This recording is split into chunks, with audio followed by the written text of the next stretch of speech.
আমাদের কাছ থেকে ৩৫ টাকা নিয়েছে, সেই ৩৫ টাকা কিভাবে বাংলাদেশ সরকারকে তারা ব্যবসা করছে না।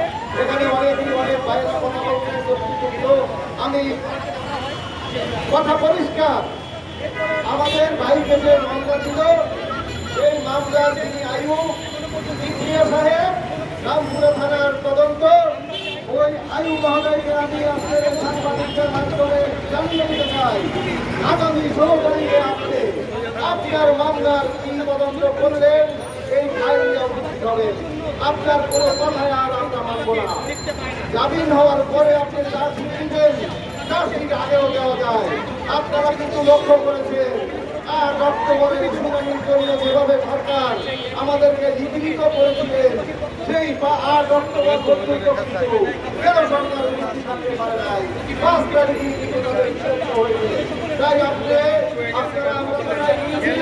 আপনারা বলেছেন জামিন আনেন, আমি চার্জশিট দিয়ে দেবো। আমি তো তাকে রিমান্ড চাই নাই, আপনি রিমান্ড কেন চাইবেন?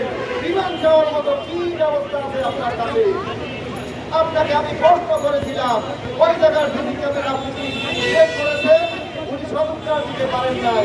আমি প্রশ্ন করেছিলাম, আপনি যেখানে ঘটনা ঘটেছে সেই সরজমিনে গিয়া কাউকে কি জিজ্ঞেস করেছেন? উনি বলছে উনি কোনো সদুত্তর দিতে পারেন নাই। তাই এই মামলাটা সম্পূর্ণই রামপুরা থানার ওসি মহোদয় আলাদাভাবে গ্রহণ করেছেন।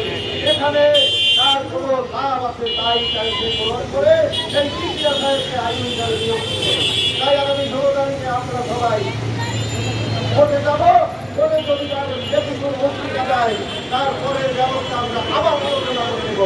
আমরা কোনো দরবারে আর চিঠি জমাদানি করতে চাই না, আমরা কোনো দরবারে চিঠি দিতে চাই না। ওই কারণ চিঠি দিব, চিঠি দিব। বর্তমান সরকারের যারা আছেন তারা অনেক ব্যস্ত মানুষ, বিগত দিনেও বিভিন্ন রকমের চিঠি দিয়ে আমাদের অপাত্র নেই। সেই চিঠির পরিপ্রেক্ষিতে কোনো কাজ হয় না। এই মামলার মালিক হচ্ছেন রামপুরা থানার সিদ্দিয়া সাহেব। এই মামলা কিভাবে নিষ্পত্তি করবেন, কিভাবে আদালতকে জানাবেন, সেটা সিদ্দিয়া সাহেব নিয়ে যাবেন।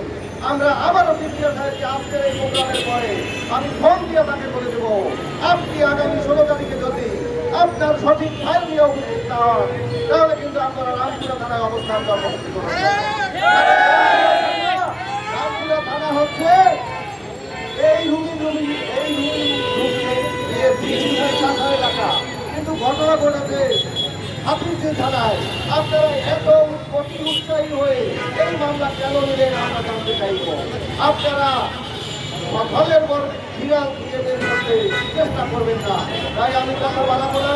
আপনারা যারা যারা এখানে সাংবাদিক ভাইয়েরা আজকের এই অনুষ্ঠানকে কাভার করেছেন এবং এখানে কষ্ট করে আপনারা কাভার করেছেন, এখানে এলাকায় দ্বিতীয় ভাই অনেক লোক আপনারা আমাদের বক্তব্য শুনেছেন এবং আমাদের কারণে যাদের ক্ষতি হয়েছে, যানজট থেকেছে, সেজন্য আমরা বিআরটিওর পক্ষ থেকে আপনাদের সকলের জন্য সভা সুন্দর আমরা করছি। ধন্যবাদ।